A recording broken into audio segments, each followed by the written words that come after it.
What exactly is free inquiry?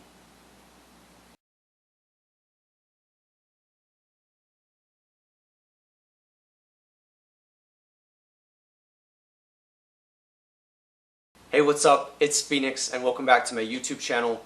I'm super stoked because today I am going to talk about my interpretation of the philosophy of Lex Fridman. Lex Fridman, of which is a podcaster and YouTuber, and I'm very excited to delve into his philosophical view.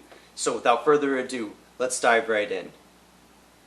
I have sought to explore the world. I have sought to not be rigid and ideological in my thinking. I've sought to stay curious, to ask questions, and to not be manipulated into complacency or any other negative mentality and rigidity that we may be forced to adopt. So then it is of course no surprise that whenever I started watching the Lex Fridman podcast on YouTube, that my perspective felt a little bit enhanced. It felt a little bit validated and justified, because these are things that I've been thinking about for a long time and that I haven't always been sure how I should talk about it. Now, Lex Fridman, if you haven't heard of him, is an interesting thinker and philosopher and intellectual.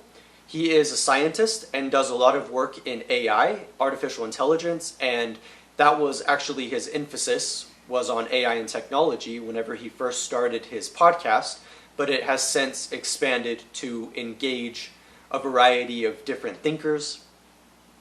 Lex Fridman, of which is a very great, I would describe, interlocutor, and who brings on very interesting, while sometimes controversial, but definitely very interesting guests. And I think that there is certainly a lot of power in that. Now, I want to start out with an analogy of what it is that I think Lex Fridman does so incredibly well. And that is by talking with different people who may or may not have opposing and or contradictory views. And so, for example, he interviewed none other than Mark Zuckerberg, who was the founder of, and is the founder of Facebook. And then following that interview, he interviewed Jonathan Haidt, who is very much critical of social media and approaches technology from the perspective of a sociologist. Now here's what's fascinating. Zuckerberg, who is often very unpopular in certain circles and settings, nonetheless has developed probably the most influential social media platform ever that has ever been around. And so even if you disagree with Mark Zuckerberg on a lot of things, it makes sense why you would nonetheless want to talk to him, is to try to understand his ideas and what motivates his thinking. And so Zuckerberg presents very interesting arguments, two of which include the idea that the purpose of social media is to connect with other people, the other of which is that that Facebook and social media in general are good for expressing yourself, and that people being able to express themselves is good. But if you've delved into the literature or the debate involving Jonathan Haidt, you would recognize that there are a lot of studies that have shown that social media is very, very detrimental to the health of individuals, and this includes kids. And the question is, should social media be something that is as readily available as it is now? And this is a very valid question. But even more interesting than the actual philosophical hashing out, you could call it, of these different views, is Lex Fridman's approach. Not only is he willing to have conversations with a variety of people, but he is willing to entertain and speculate and present and even flesh out opposing views. And so to have both Zuckerberg, who is literally the founder of Facebook, with Jonathan Haidt, who is an outspoken critic of social media, including Facebook, is really remarkable. And I don't think that that juxtaposition sits so easily whenever people are thinking about the world. I think our tendency is to be very reactionary, to be very rigid, to be very one-sided on things. And so to try to get to the truth through this kind of dialectical approach, I find to be very fascinating. And I think both of those interviews by both Jonathan Haidt and Zuckerberg are fascinating. And I think that there is a very different and engaging and interesting perspective that can be gained from Lex Fridman's approach. So if the idea then is to have a multitude of perspectives, it makes sense why Hoffman who is another intellectual and thinker, would describe the idea of not material science as being the most important element of discovery, but rather consciousness. And so even when Hoffman has talked about his viewpoint, it's been very interesting to see how it's just so fascinating to think about how there are different ways and different starting points with which we can engage and explore the world. And in science, we are very much used to engaging and exploring that world by way of the material explanations that we haven't even taken into account the importance of consciousness. And so this ability for Lex Fridman to bring on different points of view, views that challenge orthodoxy, views that challenge the mainstream, I think is very remarkable, because in my understanding, science, such as by way of the viewpoint of new atheism, such as with thinkers like Sam Harris and Richard Dawkins, are very much embedded in that view of materialism, and so it's very interesting to have other views and other ways of thinking about it. And by the way, Sam Harris, and I believe Richard Dawkins as well, have also been on the Lex Fridman podcast, which I think is definitely remarkable as another example of the wide range in which Lex Fridman is able to cast his net to be able to reel in the most wonderful ideas that are out there right now. And so definitely the approach is with Lex Fridman that the more voices that are allowed to speak, the more that we are able to have views that are contradictory and counterintuitive, the more that we are able to continue our search for truth. Now, the reason why Lex Fridman has, or one reason I should say, why Lex Fridman has such a sway over my viewpoint and perspective is because of the way in which his guest, I unfortunately forgot the name, but there is a guest who he talks to, who Lex Fridman talks to, who talks about the book by James Joyce called Ulysses.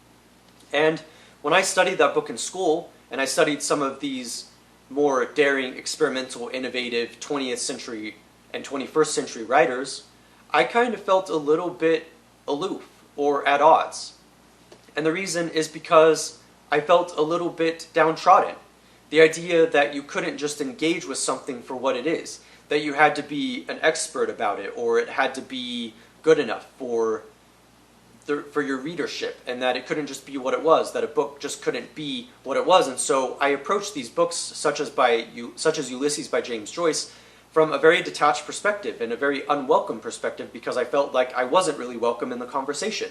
And so it's crazy to think that that's what I internalized whenever I studied these texts in school as part of my English major.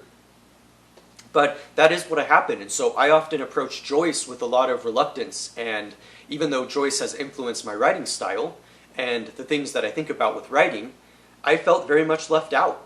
And so when Lex Fridman interviewed his guests, and they talked about Ulysses from the perspective of schizophrenia, which, as you know from some of my other videos, I do have a diagnosis of schizoaffective disorder with bipolar, so that includes schizophrenic symptoms. It was definitely very intriguing and enlightening to recognize that Joyce was writing from the perspective of a kind of schizophrenic language, because he was trying to understand the mental illness that his daughter was going through.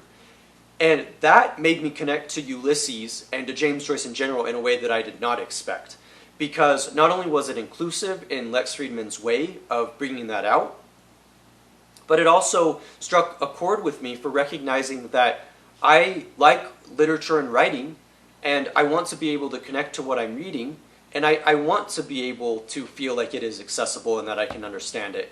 And so now I have a completely new perspective of Ulysses. And that's because I'm able to see it from the perspective of beauty and of even mental illness and the struggles that we may have, and from the beauty of language and the amazing aspect of language as being able to connect to us.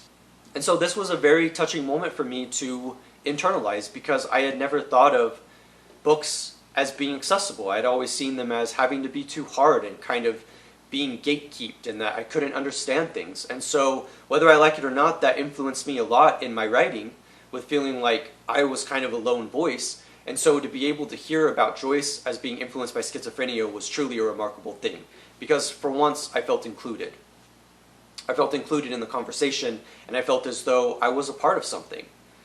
Now, the reason why literature in general is so interesting to talk about with Lex Fridman is because Lex Fridman himself has read a variety of different writers. So of course he's been influenced by Dostoevsky because he is Russian, but he's also been influenced by a lot of other writers. And so on the Lex Fridman podcast, they talk about literature, they talk about writing, they talk about philosophy. It's not just science. Even though Lex Fridman's background is in science, specifically AI and engineering, it's very remarkable to think of literature as being the field of play, that that's how you learn about the world. And that is just another way in which I find Lex Fridman as being not rigid in his thinking, because he's willing to incorporate different perspectives into his view. It isn't something that is inaccessible to people. It's something that we can all have access to. And that is one of Lex Fridman's claims, which is that science should be accessible to anyone. That we shouldn't make it this thing that people can't understand. That we should try to make it to where people can be curious and where they can explore. And I think that that's definitely a powerful idea. And so Lex Fridman doesn't just talk about science then, or even the various branches of science. He also talks about literature, he talks about politics, he talks about religion, and he does this in a way to where it is an all-encompassing view to try to understand the world. And while I myself am not a religious person, and I don't really care about politics in the sense that people expect you to, because I think politics limits us, it's very fascinating that Lex Fridman can talk with so many different figures about controversial subjects, and that he can understand these things from a very rich perspective, and that he is inclusive to different points of view. If the point of view is radical or more conventional, it doesn't matter to Lex Fridman. He wants to hear it. He wants that perspective. Now, in terms of Lex Fridman's approach, he is very disciplined. So he does jiu-jitsu, and he does that in order to build up strength. He also plays the guitar as a side note, which is another remarkable bit of discipline that he has. But in general, he is building himself up. He has discipline to practice the things that he cares about to be able to do it and be better. And what's interesting is Andrew Huberman, who is someone who was interviewed by Lex Fridman, is remarkable because there's this idea that Andrew Huberman has seen how strong physically Lex Fridman is. And so the fact that you could have so much discipline to get stuff done, to work really hard, to challenge yourself, and also work out your body and your mind, I think that to me is a recipe for success. It can be really difficult to have that discipline, but I think if you're able to build up healthy habits, you'll be able to be freakishly strong yourself. Maybe not as strong as Lex Fridman, I don't know, but you'll be able to at least build up that strength. And that discipline to me is another admirable quality that Lex Fridman has. But there is something that I think is also often seen as pitted against strength, which is love and compassion. And Lex Fridman has a lot of that as well, over and over again, in the most beautifully poetic and powerful way possible. Lex Fridman is often talking about love, and how loving other people, and how love is the ultimate ethic. And even though a lot of people disagree with this because they pursue a different virtue, or they pursue another viewpoint, or they just see the world differently, Lex Fridman has emphasized in so many ways that love is the most ultimate way of connecting with people and is the ultimate virtue. And I agree with this. And the thing is, I don't think this viewpoint is actually very popular. We talk about love all the time, but do we know what that means? Do we know what it actually translates to? And so in that way, it can definitely be powerful to recognize that love is important and that we take it for granted. We often prioritize so many other values that we forget the simplicity of something like love and compassion for other people, to try to understand different ideas, to try to understand different people. And frankly, I think this view is actually very countercultural, especially for a scientist who is often very logical in their viewpoint, to the point to where they will often leave out such a perspective of love, such an ethic of love. And I think that's amazing. And I wish more people would extol that virtue, because I very much relate to it and can attach to that concept, because I think it is just so powerful. And I think unfortunately it is often misused, abused, misunderstood, and we don't treat people well, and we don't love other people because we are so caught up in our own views. And so I definitely think that that is very powerful. Now, as you can tell, Lex Fridman is definitely very open-minded, and that is one of the ways in which that I have found what he said to be helpful for my own life, and that I found it to be very beautiful. And to let that dovetail with love and an ethic of good is truly remarkable, and I think that it is often taken for granted. This is just one of the many reasons why I attach to what Lex Fridman is saying, why I've been moved by it, and I'll be honest, I am a little bit envious of his methods and the way in which he's able to work as hard as he does, to be strong, but to let that juxtapose with love, to let that be a part of his life, to be disciplined, to be creative, to be open-minded, to explore the world, to try to make things accessible for everybody, to be inclusive. I think Lex Fridman has accomplished something that I dream of accomplishing myself in one way or another, because it certainly is not easy. And it's certainly complicated, and we certainly have things in our lives that can be roadblocks. And yet Lex Fridman is constantly challenging himself. He's constantly pushing himself to be better, and he in fact doesn't just want praise. He actually wants feedback. He wants to get better. He wants to improve. He wants to be even stronger. And that discipline is just so rare. I don't think I can say that enough. And truly it is inspiring. Now, Lex Fridman has talked with other scientists and engineers. He's talked with Jack Dorsey, who founded Twitter. He's talked with Elon Musk, who, of course, has founded SpaceX and Tesla. And so he's very connected with a lot of really influential individuals throughout the world. It is very true that people don't always like who Lex Fridman interviews. It's true that they don't always like where he's coming from. It's true that they don't always like what they talk about. And it's true that there will be a lot of controversy in what anyone tries to discuss.